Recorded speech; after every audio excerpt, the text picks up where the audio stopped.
Tout compte fait avec Eric Revel. Bonjour Eric. Patrick, bonjour. Bonjour à tous. On parle de l'argent de poche de nos ados ce matin, avec ce baromètre qui concerne 150 000 adolescents qui reçoivent de l'argent de leurs parents. Alors que dit ce baromètre Oui, alors c'est le 4e baromètre du genre sur l'argent de poche en France, c'est celui qu'on donne à nos ados. Il est l'œuvre d'une petite start-up mais intéressant, PixPay, qui d'ailleurs propose une carte de paiement pour les ados. Donc ils savent de quoi ils parlent a priori. Alors que dit ce baromètre? Il dit que 57% de nos ados reçoivent de l'argent de poche régulièrement. Autrement dit, près de la moitié quand même, qui n'ont rien. La moyenne, alors, je ne sais pas si vous êtes dans la moyenne, Patrick, c'est de 36 € par mois, en augmentation de 3 € par rapport à l'an passé.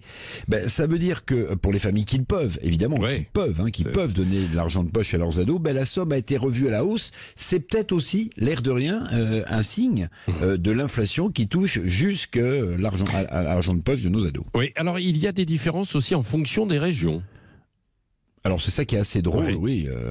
Il y a une grande diversité suivant les régions. Alors la Normandie est la région où les parents donnent le moins, 28 €. Bon, on va pas dire que les Normands sont radins, mais enfin c'est ceux qui donnent le moins. Bon. Et en Corse, en revanche, on est très généreux avec ses ados parce que la moyenne est de 49 €.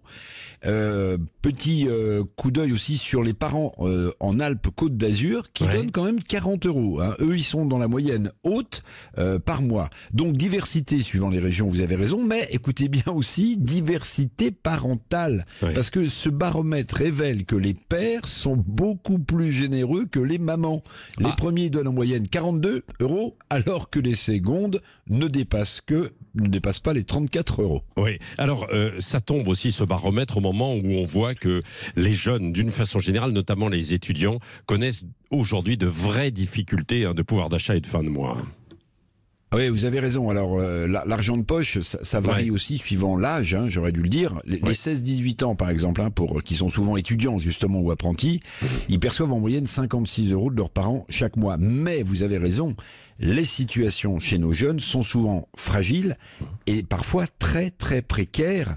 Écoutez bien, un étudiant sur 2 a déjà sauté un repas par manque d'argent, indique l'association COP 1. Et une fois payé le loyer, indique cette association, il ne resterait que 50 € en poche pour finir le mois. Pour 25% des étudiants, un quart des étudiants sont donc très précaires. Donc l'argent de poche, oui, c'est un secours important. Sauf que pour beaucoup de familles, les fins de mois sont également déjà très difficiles. Les étudiants se paupérisent parfois parce que les familles, parfois, ne peuvent plus suivre, argent de poche ou pas. Oui, merci Eric Revel.